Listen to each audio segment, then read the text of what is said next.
एहतसाब अदालत इस्लामाबाद के पास जो उन्होंने खारिज कर दी थी, उनको चैलेंज किया गया था इस्लामाबाद हाई कोर्ट में। तो वो आज इस्लामाबाद हाई कोर्ट में जो डिवीजन बेंच था chief justice Islamabad high court का, उसके पास वो समाअत के लिए मुकर्रर थी, जिसमें आज उन्होंने उस जो इस्लामाबाद एहतसाब अदालत का फ़ैसला था उसको कलअदम करार देते हुए, इस वजह से कि वो without any reasons applications decide नहीं की गई मेरिट पे, और उन एप्लीकेशंस को पेंडिंग कर दिया गया था कि फ़ाइनल जजमेंट के ऑफ द केस के साथ डिसाइड करेंगे। तो इस चीज़ को कोर्ट ने कंसिडर किया कि ये एक इलीगैलिटी है, ऐसा नहीं होना चाहिए। जब भी कोई एप्लीकेशन आती है उसका मेरिट्स के ऊपर फैसला होना चाहिए और विद रीजनिंग होना चाहिए। तो इस ऑब्जर्वेशंस के साथ उन्होंने ये ट्रायल कोर्ट को वापस भेज दी हैं एप्लीकेशंस, इमरान खान की भी और बुशरा इमरान खान साहबा की भी, कि इनको दोनों पार्टीज़ को सुन के मेरिट्स के ऊपर रीजंस के साथ फैसला करें। और हमने अदालत को यही इस्तदा की थी कि अब चूँकि केस 342 बयान मुल्ज़मान की स्टेज पे है, तो ट्रायल कोर्ट को डायरेक्ट किया जाए कि ट्रायल की प्रोसीडिंग्स और ये एप्लीकेशन साइड बाय साइड ना चलें, बल्कि पहले हमारी एप्लीकेशंस पे फैसला हो, हमारी बहस सुनी जाए, प्रोसिक्यूशन की बहस सुनी जाए, उसके बाद ट्रायल की प्रोसीडिंग्स चलाई जाए। तो ये हमारी इस्तदा थी, इसको भी अदालत ने जो है वो हमारी इस्तदा को मंजूर किया, लेकिन अभी डिटेल ऑर्डर आएगा तो फर्दर क्लियर हो जाएगी। अब 249 और 265 में पहले फैसला होना सर? अब 265 के में पहले फैसला होगा इस्लामाबाद की एहतसाब अदालत से, उसके बाद केस में प्रोसीड। तो यानी वो अडियाला जेल में 190 मिलियन का जो केस चल रहा है वो रुक जाएगा इस आज के डेवलपमेंट के बाद? देखिए, एज सच अदालत ने कोई स्टे ऑर्डर तो नहीं जारी किया, हाँ, लेकिन अदालत ने कहा कि हम ये डायरेक्शन दे देते हैं कि पहले आपकी दरखास्तों का फैसला हो, उसके बाद ट्रायल चले। यानी दरखास्तों के फैसले तक ट्रायल रुक जाएगा? पहले दरखास्तों का फैसला होगा, फिर ट्रायल में प्रोसीडिंग होगी। अच्छा, हाँ। अगर यानी कि अगर आपकी दरख्वास्त ख़त्म होती है तो फिर ट्रायल चलेगा, वरना ट्रायल वहीं से फारिग पहले हो जाएगा। फैसला होगा दरखास्तों और दरख्वास्त आपकी एक्सेप्ट हो जाती है तो फिर ट्रायल रुक जाएगा, ख़त्म हो जाएगा। तो फिर तो हमारी दरखास्तें ही ये हैं कि हमें बरी किया जाए। अगर वो दरखास्तें मंजूर होती हैं तो जाहिर बात है बरी हो जाएंगे, फिर ट्रायल नहीं चल सकता। तो क्या आप तवक्को कर रहे थे सर इस तरह का फैसला जो आज इस्लामाबाद हाई कोर्ट ने?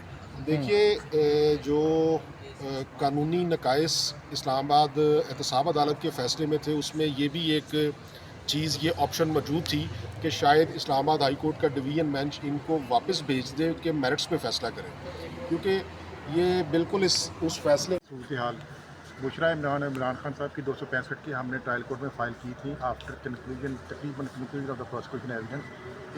इनका एलिगेशन खान साहब पे ये है कि वो जो one height park property, actually background थोड़ा सा ये है कि वन हाइट पार्क पैलेस एक है जो हसन नवाज साहब के नाम पे।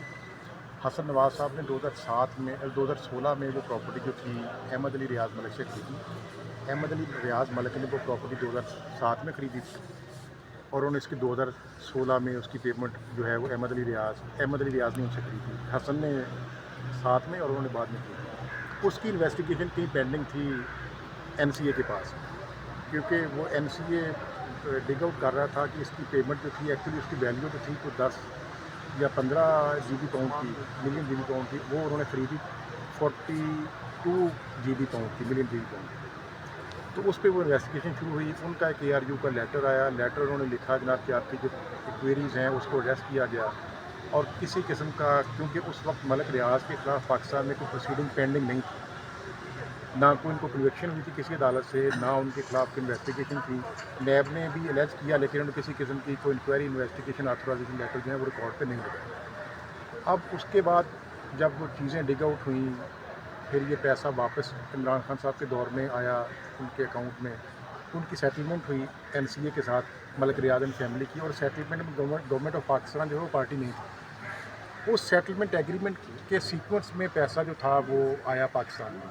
गवर्नमेंट ने किसी किस्म की कोई कंसर्न नहीं दी कि ये पैसा, सिर्फ एक डीड ऑफ कॉन्फिडेंशियलिटी थी जो उनका सेटलमेंट एग्रीमेंट था, उस एग्रीमेंट को कॉन्फिडेंशियल रखने के लिए कि जो उन दोनों पार्टियों के दरमियान वो हम इसको डिस्क्लोज नहीं करेंगे अनटिल एंड अनलेस के रिक्वायर्ड बाय लॉ ऑफ। उस पे इन्होंने बना दिया कि वो तो स्टेट ऑफ पाकिस्तान का पैसा था, वो इधर आना था, तो खान साहब ने वो स्टेट ऑफ पाकिस्तान का पैसा कैबिनेट ने सुप्रीम कोर्ट के अकाउंट में डाइवर्ट करके अपना ये जो अलकादर ट्रस्ट की डोनेशन है वो पर्सनल गेन दिया।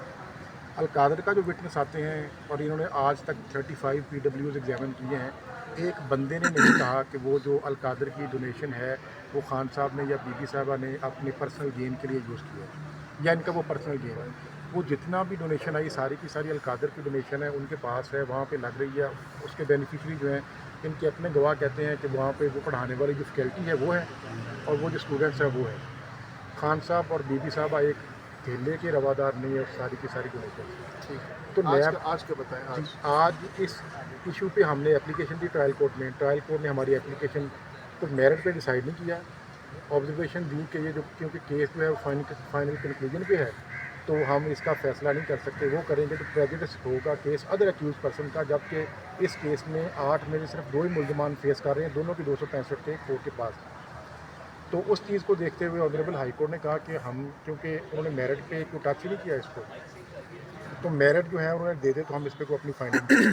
تو لہٰذا ہم اس کو ریمانڈ بیک کر رہے ہیں, آپ کی پٹیشن جو ہے وہ الاؤڈ کر رہے ہیں اور ان کو ڈائریکشن دیتے ہیں کہ وہ اس کو پہلے میرٹ پہ ڈیسائیڈ کریں اور پھر جو ہے فردر جو ہے آگے وہ جو پروسیڈ کریں. ٹھیک ہے, بہت بہت شکریہ. تو سر